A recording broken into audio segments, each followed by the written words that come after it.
Hello, my name is Carrie Brown and I'm with the Central Mississippi Regional Library System.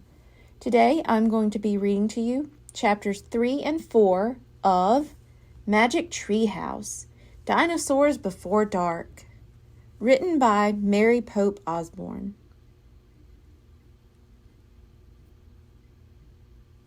Chapter 3. Where is here? Jack opened his eyes. Sunlight slanted through the window. The treehouse was still high up in a tree, but it wasn't the same tree. "Where are we?" said Annie. She and Jack looked out the window. The pteranodon was soaring through the sky. The ground was covered with ferns and tall grass. There was a winding stream, a sloping hill, and volcanoes in the distance.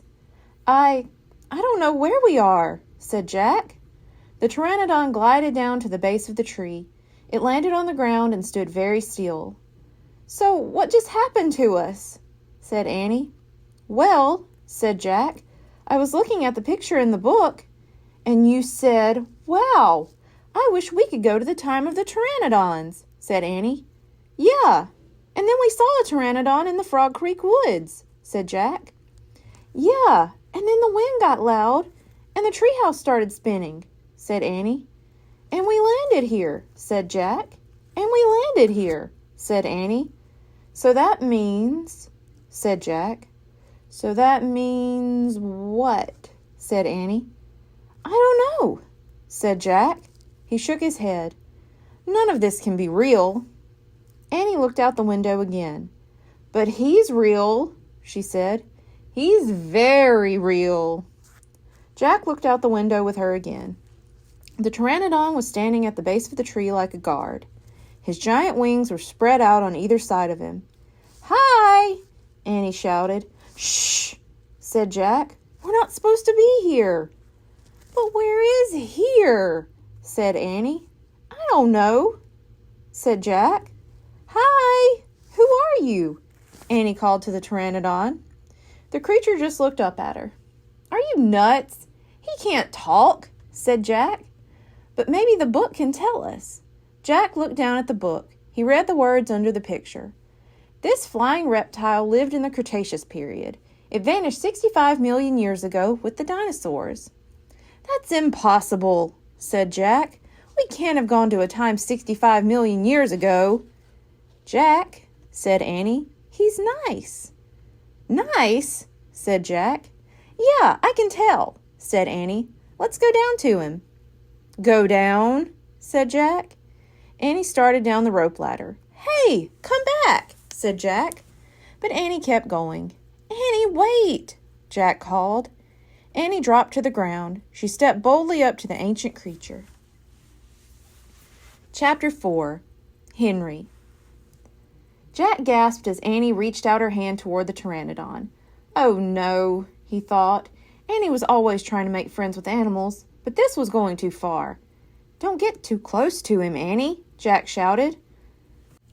Annie touched the pteranodon's crest. She stroked his neck. She was talking to him. What in the world is she saying? Jack wondered. He took a deep breath. Okay, he would go down too.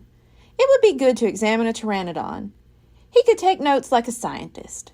Jack started down the rope ladder. When he reached the ground, he was only a few feet away from the creature. The pteranodon stared at Jack. His eyes were bright and alert. "He's soft, Jack," said Annie. "He feels like Henry." Jack snorted. "He's no dog, Annie." "Feel him, Jack," said Annie. Jack didn't move. "Don't think, Jack. Just do it," Annie said. Jack stepped forward. He reached out very cautiously.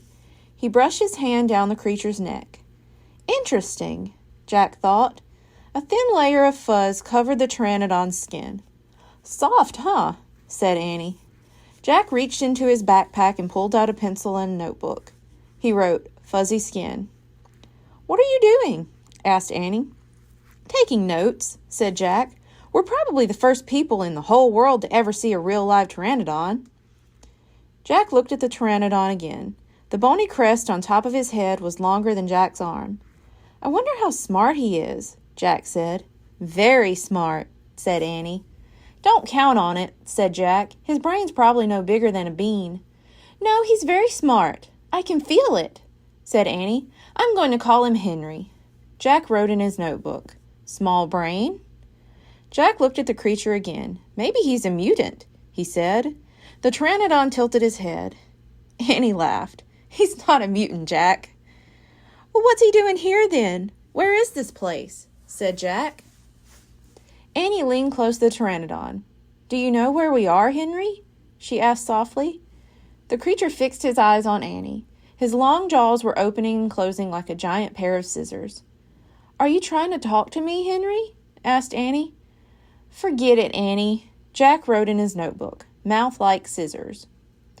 Did we come to a time long ago, Henry? Asked Annie. Is this a place from long ago?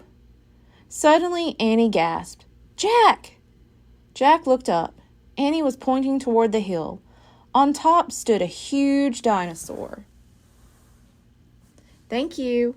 Be sure to tune in next week for chapters 5 and 6. Goodbye.